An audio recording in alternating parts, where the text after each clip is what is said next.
been sign the deal, take the money and shut up, let everyone else worry about all the problems, and go sit on the beach with the Coke.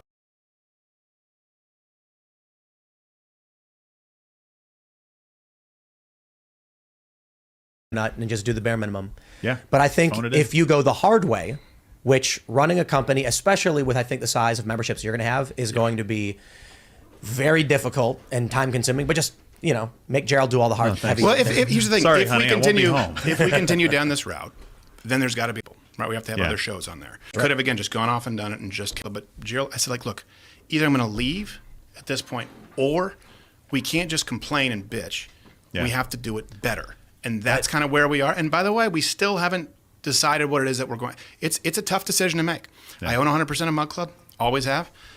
We did the Mug Club Forever, so we now know how many people are out there. We were really clear. We're like, do not go to Mug Club Forever unless you are currently in Mug Club. We're going to send out we double captcha, double opt-in, culled the list, so we know. We're like, don't go. And is it a newsletter? What? No. Are you going to get any spam? Nothing. Any updates? Only when and where and if Mug Club returns. And this is a little bit of the young Frankenstein. Ovaltine? Nothing. Let me ask you. Do you think that when you are going to launch something independent, it's going to be Mug Club, but then you're going to add on shows. Do you think you'll be bigger than the Daily Wire? I don't care. No. Real question. Based on your memberships, based on the amount of views you get, do you think you will be bigger than? I'm not saying this as it would if I decided that I. Let me answer it this way. I've wanted to be done with this by the time I'm 40 as far as hosting the show on air. The last thing you want to do is overstay your welcome. And then move to I wouldn't say like necessarily like a Harvey Weinstein or like a Bruckheimer, but more like a Suge Knight, How old are you now? 35. Okay. So, and I want to be able to pass that torch. When's your birthday? July, okay. Yeah. So I want to be able to pass that torch. Right now there is no ability to, because you now realize there's no ability for people to come up and do. But it would be really hard for you to do what you do now today. You know that, right? Yeah. And harder and harder. And it'd be harder. Yeah. It'd be impossible for someone to do what I do. I don't want to pull the ladder up behind me. So I want to be able to move into a production role, but really what motivates me is being able to pass that mantle and make a difference.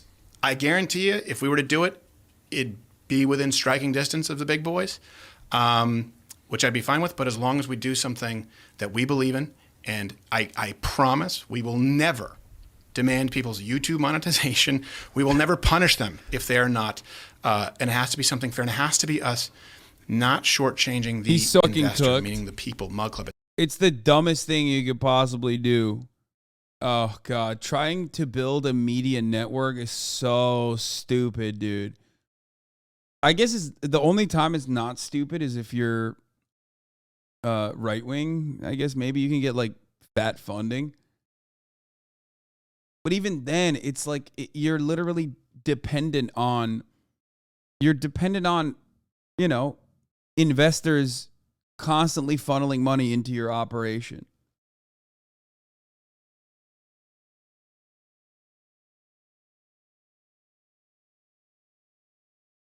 TMG built a media network pretty successful.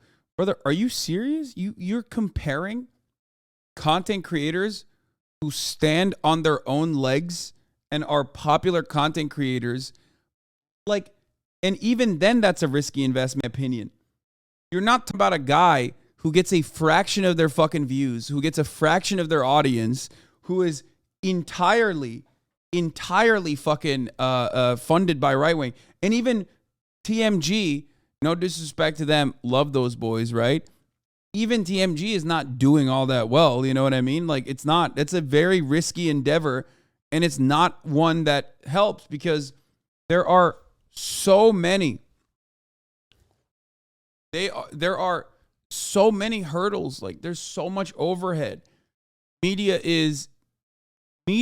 in this day and age, independent media specifically, in this day and age, have virtually no fucking overhead, and you can't be static. Okay? You can't be static. You have to constantly change it up. I mean, even myself, people do not recognize this, and people just weirdly can't comprehend this, but I am basically a media operation. Okay? You might not recognize it, you might not see it that way, but ultimately it's true. That is what it is. And look at what I do. I don't have a fucking crew. I don't have a gigantic fucking operation. But that also allows me the freedom to be able to switch off like that. If I don't want to fucking talk about politics one day, I can just be like, I'm not doing politics today. You can't do that when you have a media operation. Do you see what I'm saying? You can't. You can't do any of that.